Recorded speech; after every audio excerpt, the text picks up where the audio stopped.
سلام دوستان عزیزم، به چنل یوتیوبم خوش اومدین.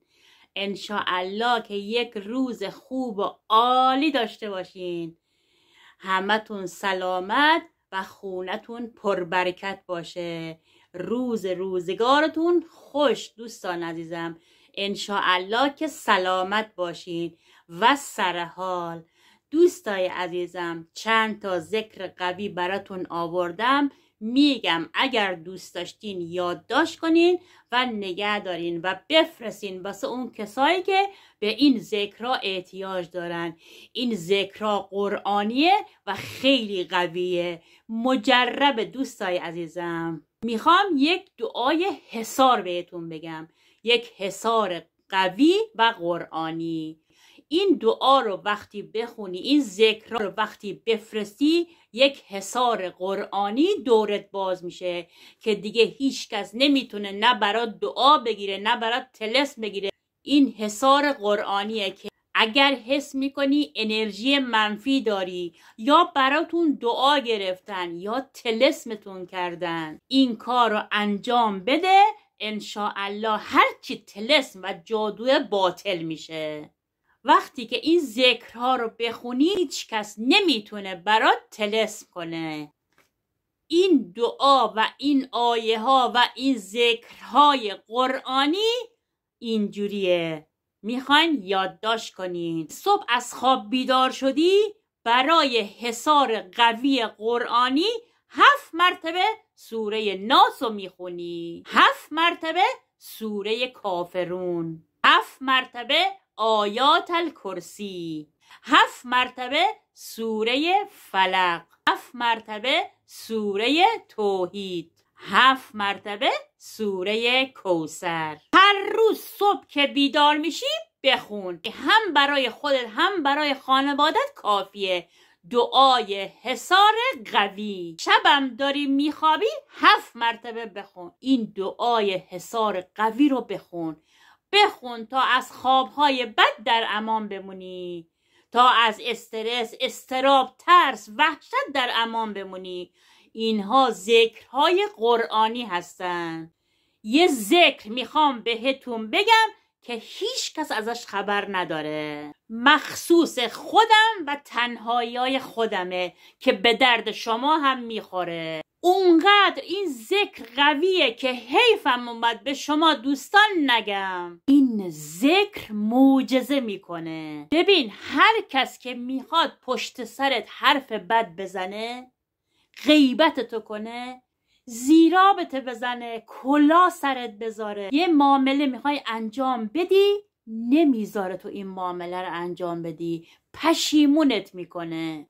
یا اینکه دو به همزنی میکنه، حالت خراب میکنه، اون روزتو خراب میکنه، دخالت تو زندگیت میکنه، نمیذاره تو زندگی کنی. نمیدونم الان تو زندگی در چه حالی هستی، استرس داری، اضطراب داری، ناراحتی، بیپولی، گرفتاری، مشکل داری، بچه نداری، خونه نداری، شوهرت باهات بده، همسرت باهات بد رفتار میکنه، باهات سرد رفتار میکنه، بچت میره بیرون، ناراحتی، بچت اذیتت میکنه، حرفتو گوش نمیده. کافیه این دعای قشنگو بخونی، این معجزه قرآنی رو بخونی. هر روز از خواب بیدار میشی اینا رو بگو خدایا تو وکیل منی، خدایا قاضی من تویی. 100 مرتبه میگی یا قاضی الحاجات. خیلی آسونه دوستان گلم، هر روز بگین، ببینین که چه کارایی برای شما میکنه، ببینین چه گرفتاریاتون رو حل میکنه، مشکلاتتون رو حل میکنه. این ذکر رو بگو، معجزه‌ش رو ببین. این ذکر رو بگو، معجزه‌ش رو ببین. بفرست برای اونایی که گرفتارن، مشکل دارن. دوستان این ذکر خیلی قویه. یا قاضی الحاجات، میگیم خدایا تو قاضی ما باش، در وقت گرفتاری ها به داد ما برس، در وقت بیماری به داد ما برس، در وقت بیکاری به داد ما برس. حتما روزی 100 مرتبه بگو یا قاضی الحاجات و معجزه این ذکر رو ببین. اگر مریض داری یا خودت مریضی، لطفاً نماز حضرت زینب رو بخون یا به خودش بگو بخونه. این نماز حضرت زینب معجزه میکنه، شفا میده به آدم، شفا بخش دوستان. 2 رکعته مثل نماز صبح. اگر میتونی بین نماز مغرب و عشا بخون. 3 شب پشت سر هم بخون و معجزه نماز خانم حضرت زینب رو ببین. وقتی که نماز خوندی، نماز 2 رکعتی، وقتی تموم شد سرت بذار رو سجده، 69 مرتبه به اسم ابجد خانم حضرت زینب میگی یا ربا یا ربا 69 مرتبه. یادتون نره، نه بیشتر نه کمتر. بخون و مریضت شفا پیدا میکنه با توکل به خدا. اگر خدا صلاح بدونه شفا میگیری، هم خودت هم اطرافیانت. بفرست برای اونایی که مریض دارن، گرفتارن. میخوای خونتون در امان باشه، همه با هم دوست باشن، همه با هم مهربون باشن، اعضای خانواده با هم بد نباشن، حرفای بد به هم نزنن، با هم دوست و دلانه زندگی کنن، مهربون باشن، حرفای خوب به هم بزنن، خواهر و برادر، پدر و مادر، زن و شوهر، مادر شوهر و عروس، مادر زن و داماد، 2 تا برادر، 2 تا خواهر، 2 تا دوست. کافیه این ذکر رو بخونی. وقتی که این ذکر رو گفتی، اعضای خانواده مراقب هم میشن، از هم حفاظت میکنن، از هر نوع بدی و فتنه در امان میمونن. خونتون پر از آرامش میشه و از شر هرچی موجود بده رهایی پیدا میکنی.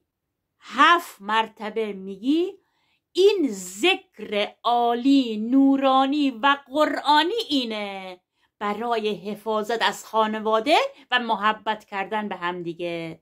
7 مرتبه میگی یا سلام، 7 مرتبه میگی یا حفیظ، 7 مرتبه میگی یا ودود. از هر نوع موجود بد و انرژی منفی و حرفای بد در امان میمونی. حتما این ذکرها رو امتحان کن. ذکر بچه دار شدن، اونایی که تو حسرت بچه هستن. دکتر رفتن، دکتر جوابشون کرده. هرچی دکتر رفتن، هرچی دارو خوردن بدون نتیجه بود. یه ذکر قرآنی و عالی میخوام بهتون بگم، اینو بخون، انشاءالله بعد از 40 روز دامنت سبز میشه، بچه دار میشی، اولادتو تو بغلت میگیری. خیلی آسونه این ذکر. میتونی بعد از هر نماز 25 مرتبه بخونی. بشین قشنگ رو سجاده 25 مرتبه تکرار کن. انشاءالله دامنت پر از نور و برکت و اولاد صالح بشه. دوستان این ذکر قوی و زیر پست براتون مینویسم. ذکر بچه دار شدن خیلی آسونه. آیت الله بهجتم این ذکر رو گفته، اگر میتونین رو انگشترتون بنویسین، همراه خودتون داشته باشین. یعنی این ذکر خیلی قویه. حتما انشاءالله به امید خدا، با توسل به خدا دامنت پر میشه، بچه دار میشی، اولاد دار میشی، اولاد صالح. باطل کردن طلسم و جادو. اگه فکر میکنی کسی برات طلسم کرده، کسی برات جادو کرده، این کار رو انجام بده، خود به خود باطل میشه. اگر احساس کردی سحر شدی، جادو شدی، بگید به هم ریخته، حال روزت بده، کافیه 1 کاسه آب برداری، رو کاسه آب سوره یونس آیه 81 تا 83 رو بخون 3 مرتبه، هر روز 3 مرتبه. هم بخور هم بریز دور بر خونتون. هرچی طلسم قوی هم باشه باطل میشه. اصلا نمیخواد بگردی دنبالش پیدا کنی، خود به خود با ذکر قرآنی باطل میشه. سوره یونس آیه 81 تا 83 رو بخون و توکل کن به خدا. انشاءالله خدا خودش برات درست میکنه. بخون با یقین و توکل به خدا. چجوری آروم میگیری، سبک میشی با خوندن سوره یونس آیه 81 تا 83. هرچی طلسم و جادوی باطل میشه، حتی اگه تو نتونی پیداش کنی خود به خود باطل میشه. یادت نره یک کاسه آب ورداری، روش 3 مرتبه بخونی، بپاشی دوره بر خونتون. اگر با آمنه گیلکی همراهی کافی چنل یوتیوب ما فالو کنی. التماس دعا و به امید دیدار.